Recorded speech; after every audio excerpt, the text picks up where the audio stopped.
Voilà tout le monde, c'est Aladin. Aujourd'hui, petite vidéo présentation de mon établi que je trouve absolument parfait. Je vais vous embarquer avec moi pour vous montrer comment on fabrique cette table de soudure. Et on fera également un petit tour de l'atelier. Je vais vous montrer toutes les mises à jour.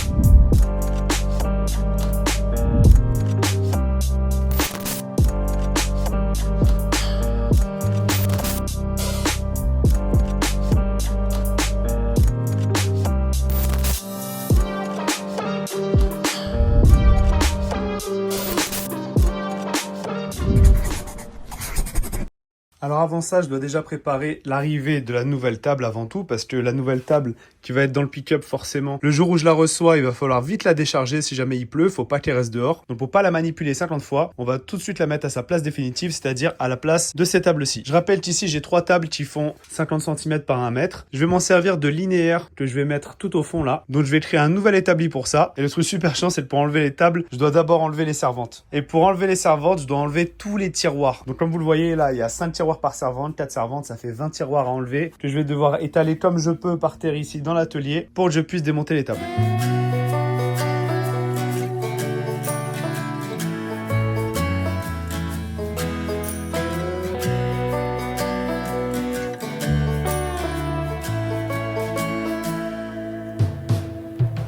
Du coup, moi, vous m'avez vu déjà il y a 4 ans venir chez Table de Soudure JPS, chez Jérôme. Et là, ça y est, il s'est agrandi. Regardez, l'atelier qui est derrière moi, il est beaucoup plus grand qu'avant. On est toujours en Gironde, dans le 33. On est à La Réole, exactement. Et l'entreprise fonctionne super bien là, comme vous pouvez le voir. Il y a déjà pas mal de commandes en préparation. Ils ont des nouvelles choses, je vais vous les présenter, des nouvelles matières pour faire les tables, des nouveaux accessoires. Salut Jérôme, comment ça va? Bien, ça va bien toi? Ça fait longtemps, ça fait 4 ans, c'est pas vu? 4 ans, exact, ouais. Bienvenue chez JPS C'est fou ici, là, dis-moi de 3.0, on va dire.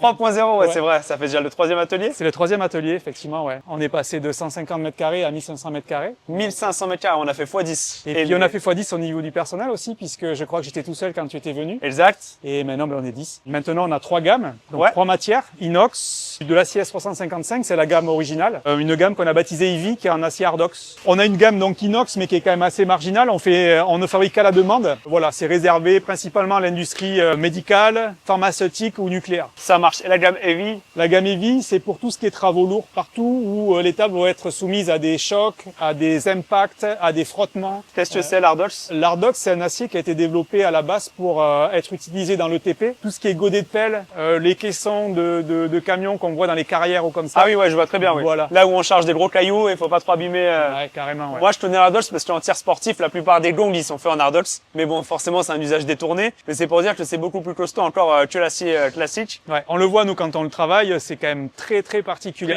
Pour les gratons, est-ce que ça attrape moins les gratons? Ouais, en fait, il y a une propriété un peu indirecte, on va dire. C'est comme une poêle Tefal. Le téflon, le principe, c'est que tant qu'elle est pas rayée, tu vois, c'est pour ça qu'on dit qu'il faut pas couper dedans ou la gratter au Scotch-Brite. C'est parce que tu altères la surface de téflon, tu crées des rayures, et c'est dans ces rayures, en fait, que vont s'accrocher les matières, en fait. Mais une table de soudure, c'est pareil. Si tu la rayes, même des micro-rayures, potentiellement, vont être des sources de rétention ou d'accroche du graton de soudure, de la projection. C'est pour ça qu'on dit, il faut jamais meuler une table de soudure pour récupérer un graton ou quoi que ce soit. Surtout pas, ouais. Si jamais ça arrive, c'est un coup de burin. Un coup de burin, ouais. Voilà, on dégage le graton avec un coup de burin. La dernière fois que je suis venu, il n'y avait pas ces grosses roulettes là qui sont capables de supporter.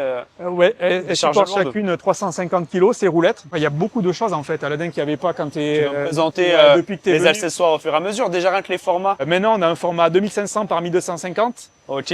Qui était jusqu'à il y a peu notre plus grand format. Et maintenant, on a un format 2950 par 1450. 2950. Ouais, quasiment 3 mètres par quasiment 1,50 m quoi. Eh ben, écoute, on va voir ça. Je crois qu'on en a une table. Il y en a une qui est en cours de finition, là. On peut aller la voir, effectivement. Là, juste pour vous donner une idée, regardez un peu les pièces qui sont découpées avant d'être assemblées. Voilà. Et une nouveauté, c'est que ça, tu le sous-traites plus. Ouais. On découpe nous-mêmes nos propres aciers. Là, on a une 2005 en cours de finition. Une 2005 de la gamme Ivy. On voit que l'acier, il est un peu plus foncé. Il est plus foncé, effectivement. En plus de ça, on a gagné des graduations. Ouais, des graduations millimétriques avec un 0 sur l'angle de la table. Le 0 est là. Exactement. Et des graduations aussi en mode bataille navale, on va dire. Des mises en position qui sont reproductibles. De pouvoir dire, sur cette fabrication, on avait un pion en C8, un butée plate en X9, et ainsi de suite, quoi. On avait eu pas mal de remontées de nos clients qui avaient tendance un petit peu à se blesser sur les angles. Du coup, maintenant, toutes nos tables, sans exception, un congé comme ça. Ouais. C'est une fraise défonceuse avec une plaquette carbure dédiée lié au métal. Hein. Je le sais pas du tout. Ça marche très très bien, mais sur les Hardox, c'est très dur à travailler. Hein. Pour tout ce qui est assemblage du dessous de la structure de l'ossature, on utilise un semi-auto. On fait des points. Oui. Et par contre, pour tout ce qui est dessus et côté, là, on va utiliser un TIG. Ils sont pas en surface, ceux-là.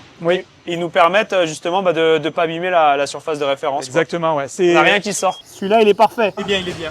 Entièrement fabriqué à la main, c'est pas automatisable. Et de toute façon, c'est pas ma volonté. Il y a un vrai savoir-faire des gens ici qui montent nos plateaux de table. Je tiens à ce que ça reste comme ça parce que j'imagine pas que ça puisse être fait autrement, quoi. D'ailleurs, sur toutes les tables, on retrouve une plaquette avec le nom de la personne qui l'a assemblé. Ouais. Ah, ça c'est cool ça. Voici ma table. Moi, je me suis rajouté ces 4 platines là qu'on voit au milieu. Ça, c'est pour tout simplement correspondre à mon établi qui est déjà en place. Avec ces 4 platines là, je vais pouvoir m'adapter sans difficulté. Depuis 2022, qui était venu dans notre atelier, on a beaucoup d'accessoires supplémentaires. Par exemple, des V qui sont réglables. Il y a une graduation, ça permet quand on assemble des tuyauteries de diamètres différents de pouvoir les ajuster parfaitement à la même hauteur les uns par rapport aux autres. Les butées angulaires numériques, voilà, c'est un rapporteur d'angle en fait qui reprend nos systèmes de fixation. Ça permet en fait d'avoir un affichage numérique direct des angles.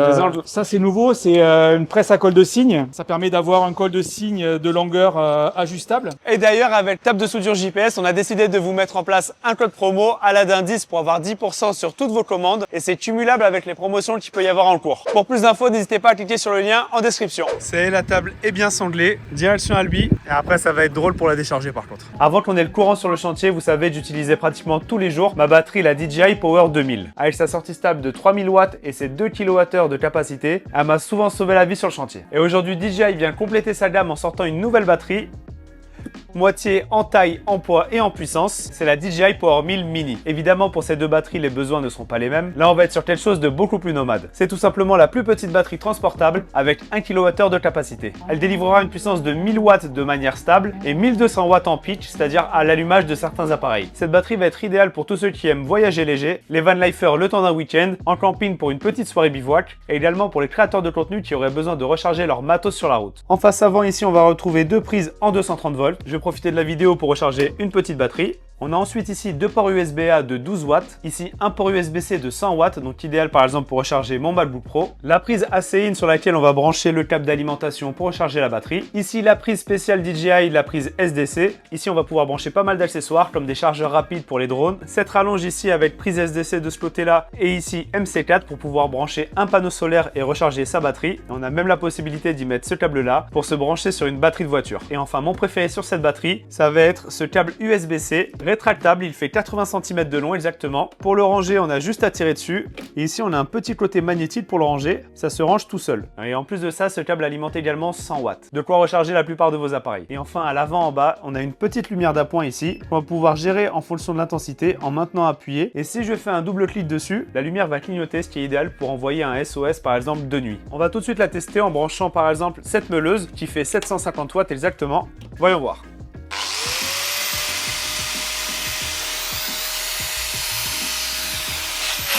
Aucun problème. Sa structure est toujours super costaud, elle peut supporter une charge de 1 tonne. Donc évidemment, on peut marcher dessus, on peut empiler des choses dessus. On peut la cogner, il n'y a pas de problème. Toute la partie batterie est vraiment enveloppée à l'intérieur. Les coins sont arrondis. Bref, j'adore parce que c'est un produit high-tech mais qu'on n'a pas besoin de chouchouter. D'ailleurs, niveau sécurité, à l'intérieur, il y a une dizaine de capteurs de température. On peut même s'en servir sous une légère pluie ou jusqu'à 5000 mètres d'altitude. Cette batterie peut également servir d'onduleur d'urgence en cas de coupure de courant à la maison. Il vous suffit d'y brancher vraiment tout ce qui est super important pour vous. Par exemple, votre ordinateur, vous êtes en train de faire un travail, il faut absolument pas que l'ordi plante. Vous branchez l'ordi dessus et si jamais votre réseau coupe EDF, la batterie va prendre le relais en 0,01 seconde, donc l'ordinateur ne va même pas le voir et comme ça vous n'aurez pas perdu tout votre travail. Un autre scénario aussi, si jamais j'ai envie d'être prévoyant, ce serait d'y brancher par exemple ma box internet, mon enregistreur des caméras de sécurité ainsi que mon hub pour l'alarme. Et donc comme ça, en cas de coupure de courant, je ne perds pas mes caméras, mon alarme, internet, ce qui est super important. Moi, le scénario le plus probable dans lequel je vais utiliser cette petite batterie, ça va être de l'embarquer avec moi sur mes prestations vidéo. Par exemple, je filme un mariage et avant que la soirée commence, je pourrais recharger mon stabilisateur, mes micros et plein d'autres accessoires. En plus de ça, la batterie se recharge super rapidement. En seulement 75 minutes, on atteint les 100%. Et avec ces 1000 Wh, vous pouvez par exemple recharger 54 fois un smartphone, 9 fois un ordi portable ou alors faire fonctionner un frigo pendant 7 heures. DJI a vraiment réussi la miniaturisation de cette batterie. Si vous voulez avoir plus d'informations, cliquez sur le lien en description. Je vous mets également un code ici pour bénéficier d'une réduction. Maintenant, retour à la vidéo.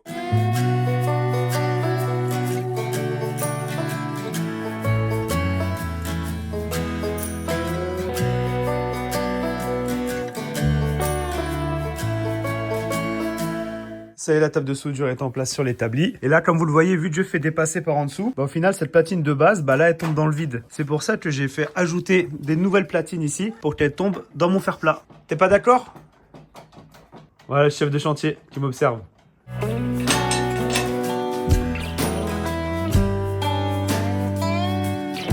Pour continuer ce projet, comme d'habitude, je me rends à tout faire pour aller chercher l'acier qui va me servir à finir mon établi. Mais avant ça, je suis venu déposer des chutes d'acier qui commençaient à prendre un peu trop la rouille à la maison. En fait, à tout faire peut récupérer ces chutes et les proposer à la vente d'occasion pour des personnes que ça ne dérange pas de passer un peu de temps à les retravailler ou bien à les utiliser directement déjà rouillées. Je suis venu chercher 5 barres de 3 mètres en 40-40 par 2 mm d'épaisseur. Et ici, je me suis pris 2 morceaux de fer plat, c'est du 120 par 6 mm. Ça va me servir à fixer mes tables. Bon, la principale problématique de ce projet va être, une fois que j'ai soudé mon cadre de 3 mètres de long, ça va être de le retourner comme ça pour le mettre à sa place. Avec les pieds, etc., sachant que j'ai tous ces obstacles autour de moi. Et l'atelier, là, j'ai à peu près 3,5 m, 3,10 m de large maximum. Je vais essayer de poser les pieds vite fait contre le mur pour juste poser mon cadre dessus et je viendrai tout souder sur place. Je peux pas d'abord souder mes pieds sur mon cadre et ensuite tout transporter, ce sera impossible à faire. Allez, je commence par faire le cadre. Bon, déjà, premier problème, ma scie à ondeler maintenant est trop basse. Forcément, l'ancienne table faisait 10 cm de haut, celle-ci fait 15.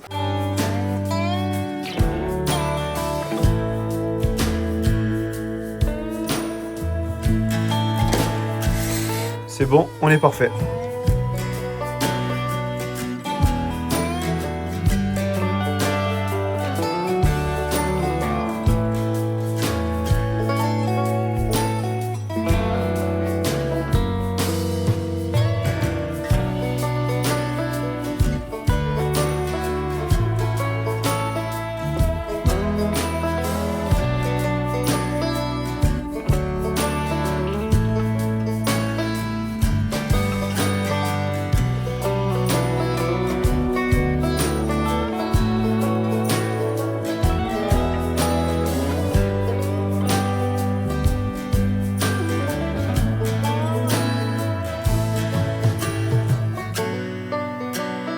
Ça y est, tout est entièrement pressé comme il faut. Et là, je me suis serré une planche par le dessous. Et à la fin, comme d'habitude, on peut prendre les diagonales pour être sûr d'avoir les mêmes. Comme ça, on a un cadre parfait.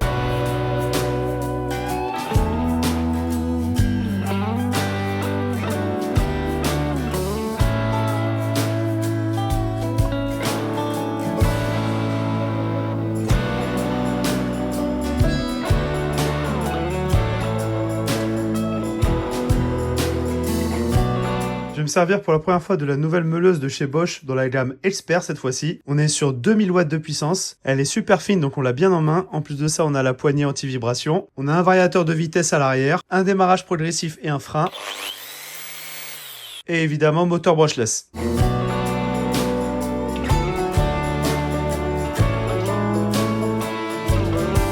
Maintenant, ce que je vais devoir faire, c'est prendre les tables ici, les trois, les positionner et venir par au-dessus et faire mes marquages dans mon fer plat. Ensuite, enlever les tables et faire mes perçages.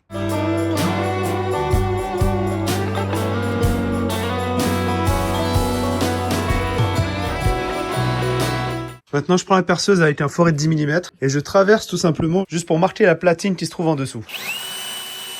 Et là, on peut voir la marque que je viens de faire. Ça a bien fonctionné la technique, j'ai mes 2 marquages à chaque fois. C'est bon, je vais pouvoir percer et je vais percer à 10 mm. À l'intérieur, je vais y mettre ça. Ça y est, j'ai tout percé, je suis même monté jusqu'à 12 mm. Comme ça, j'aurai un peu de jeu avec la vis si jamais je dois réaligner les tables. Maintenant, je vais mettre le cadre de côté et on va fabriquer les pieds. Alors, je vois qu'en hauteur, je vais avoir besoin de monter à 101 cm. Donc, je prends tout simplement 101. J'enlève 10 cm ici, on arrive à 91. Ensuite, j'enlève les 4 cm d'épaisseur de mon cadre, on arrive à 87 cm. Donc, chaque pied doit faire 87, sachant que moi, je vais mettre ces bouchons ici en dessous. Et comme vous le voyez, ils font une certaine épaisseur. Je vais même pas me prendre la tête à mesurer l'épaisseur et à la prendre en compte. Je vais tout simplement installer déjà l'embout. Et une fois qu'il est installé, je mesurerai 87.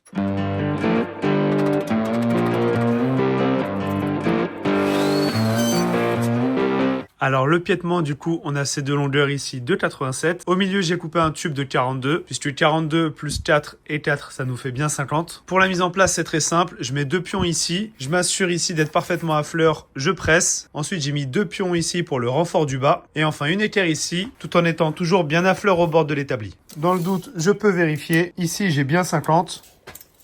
Et ici également, j'ai bien 50.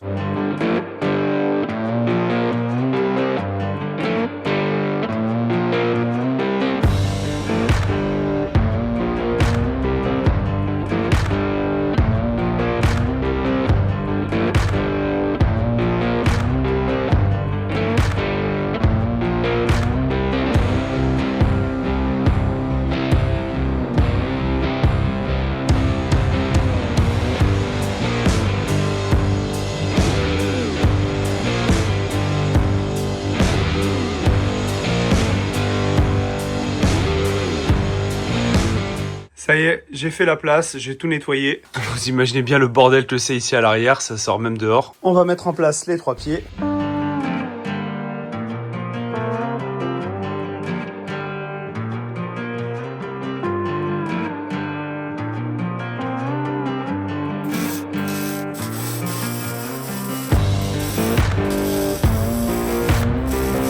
Ça y est, c'est en place, tout est soudé. Je suis content parce que mon sol est parfaitement de niveau.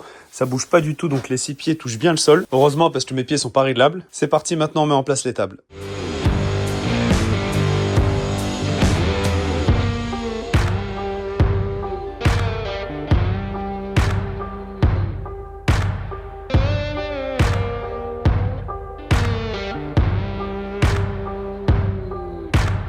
Ça y est, c'est installé, c'est vissé par le dessous. Du coup, on peut voir ici les trous que j'ai fait dans le fer plat, là et là. Et en plus de ça, entre chaque table, il y a 2 gros boulons au diamètre 16 mm qui tiennent les tables entre elles. Ici, on les voit les deux et ici également les deux. Et là, on a une surface parfaitement à fleur, c'est nickel. Et le tout est super stable, ça bouge pas du tout. Trop content. Pour cette table, moi j'ai pris que le plateau, mais évidemment, table de soudure JPS vend également des piétements, avec ou sans roulette. C'est même possible de l'avoir sur un plateau élévateur. Comme ça, on est toujours à l'aise pour bien bosser. Soit on baisse l'établi, soit on le remonte. Je l'ai déjà dit, mais ce que j'aime tout particulièrement sur cette table, c'est que je vais pouvoir bosser à la fois le bois et le métal. Alors que si j'avais un établi que pour le bois, je pourrais pas bosser le métal dessus. Donc cette configuration d'atelier est vraiment idéale pour un maker comme moi qui touche un peu à tout. Avec les 20 tiroirs qui se trouvent en dessous, c'est vraiment un pur bonheur de pouvoir s'organiser comme on veut et tout ranger. Donc j'avais déjà fait une présentation beaucoup plus complète de l'atelier dans une vidéo précédente, je vous la mettrai en description. Je vais refaire un tour rapide pour ceux qui ne l'ont pas vu. Ici tout de suite quand je rentre à droite, j'ai mes tabliers de soudure. Ensuite je me suis rajouté un panneau perforé pour les outils dont je me sers moins souvent, comme la polisseuse et la tronçonneuse. Là on a l'aspirateur à copeaux Metabo qui va avec la rabot d'égout juste derrière. Ce combo là est indispensable si on veut courroyer du bois. Je vous le rappelle, courroyer c'est le fait de rendre plat un bois qui est comme ça par exemple. Après évidemment j'ai toujours des tonnes de choses à ranger, c'est un atelier normal. Il y a des rallonges, des accessoires pour le Karcher, les rails pour la scie circulaire acier de chez Evolution pour couper les tôles en acier, c'est top. Le petit trépied pour le laser. Ici, j'ai mon dévidoir pour l'air comprimé qui fonctionne avec un compresseur 50 litres mais silencieux. Franchement, ça, c'est le bonheur. 63 décibels, c'est top.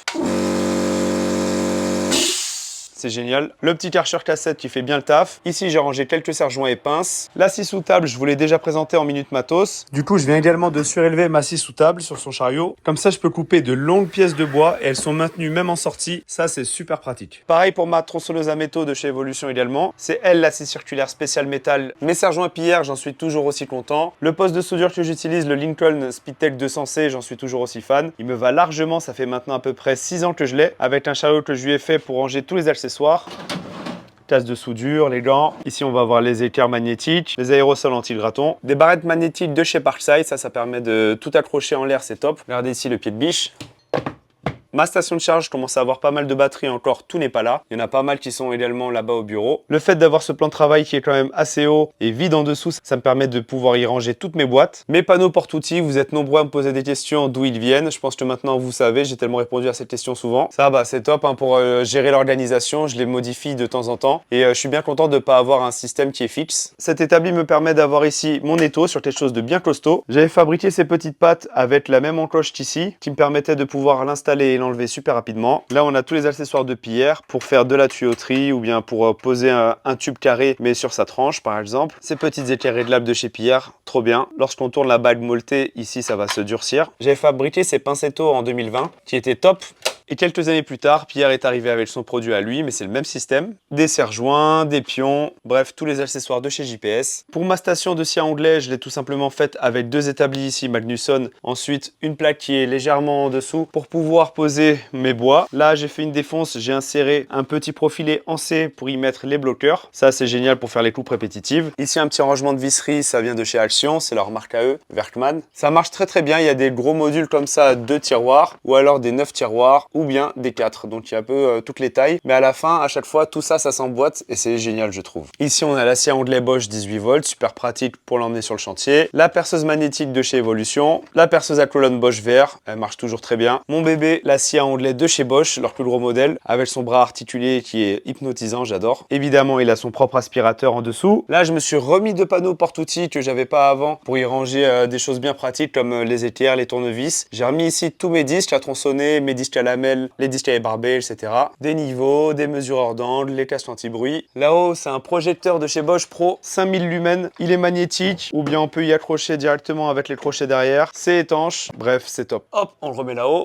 Ici, ensuite, on a la petite station de ponçage avec la Mirka Rose 2 et tous les abrasifs en 150 et en 125. D'ailleurs, Bosch a sorti des nouveaux abrasifs vraiment top. Ils sont super efficaces, ceux-là, et très durables. Dans cet établi, j'ai également le bloqueur pour bloquer de ce côté-là, évidemment. Et ici, ma petite station de défonceuse sous table à la même hauteur que ma station de sillon-glet. Ça fonctionne super bien ici avec la petite manivelle qui vient lever la fleureuse de Watt qui est juste là. Et je trouve qu'elle a vraiment assez de puissance, même si elle est sur une batterie 18 volts. J'ai jamais trouvé que je manquais de puissance. Et là, j'ai mis quelques consommables, les mastiques, les silicones, les scellements chimiques, les peintures, tout le traitement du bois, etc. Et l'aspirateur à poussière, vous le connaissez, c'est le Bosch Pro, c'est le Gas 35H AFC. Je vous l'avais présenté en Minute Matos, il est pépite celui-là, je l'aime beaucoup. Quelques chutes de bois que j'ai rangées ici en me disant qu'elles pourront me servir un jour. Et là, vous voyez, ça c'est prêt à aller à la déchetterie parce que je sais très bien que je vais jamais m'en servir, par exemple. Je fais très souvent le tri. Un extincteur dans l'atelier, ça c'est super important de l'avoir sous la main. Comme vous le voyez, moi dans cet atelier, chaque chose est à sa place et dès qu'il manque quelque chose, je le vois tout de suite. C'est très important parce que ma femme Manu, elle connaît par cœur idéalement cet atelier. Et ça, c'est super pratique si par exemple je suis sur le toit en train de bosser sur les panneaux solaires et que j'ai besoin d'un outil, je peux tout à fait lui demander. Elle sait où le récupérer et où le ranger après. Pareil si je suis absent et qu'elle a besoin de bricoler un truc. Bref, je pense que là j'ai optimisé à fond cet atelier qui fait, je le rappelle, 3 mètres de large par 6,50 m de long, 19,5 mètres carrés juste pour rester sous les 20. C'est sûr qu'en largeur, j'aurais aimé avoir un tout petit peu plus, mais en tout cas en longueur, franchement, j'ai aucun problème. Là, vous voyez même avec la table de soudure qui fait déjà 2 mètres de long, j'ai encore pas mal d'espace devant pour bosser sur un projet. Et de toute façon, tout est modulaire, hein. Si j'ai besoin de beaucoup de place, je peux sortir des machines, je peux sortir l'aspirateur à copeaux. On s'adapte, tout simplement. Et d'avoir cet espace qui est un peu restreint, au moins ça m'oblige à faire le tri, à ne pas garder 50 000 chutes en disant on sait jamais, ça pourra un jour servir. Et honnêtement, il me convient très très bien cet atelier. J'ai également ce tabouret de kiné super utile quand on veut faire quelque chose de minutieux, qu'on veut être assis tranquillement, ou alors quand on a une longue opération qui va durer un petit bout de temps. Le fait que l'établi déborde des servantes, ça me laisse la place de ranger mes jambes en dessous, ce que je pouvais pas faire avant. Là au moins, je peux glisser en dessous et travailler, il n'y a aucun problème. Voilà, j'espère que vous pourrez piocher 2-3 idées d'organisation. Si jamais vous avez des questions, n'hésitez pas, mettez-les moi en commentaire. Je vous rappelle, vous avez 10% de réduction chez les tables de soudure JPS avec le code ALADIN10. J'espère que cette vidéo vous a plu, c'est le cas, mettez un pouce bleu. Abonnez-vous si ce n'est pas encore fait, moi je vous dis à très bientôt pour la prochaine vidéo.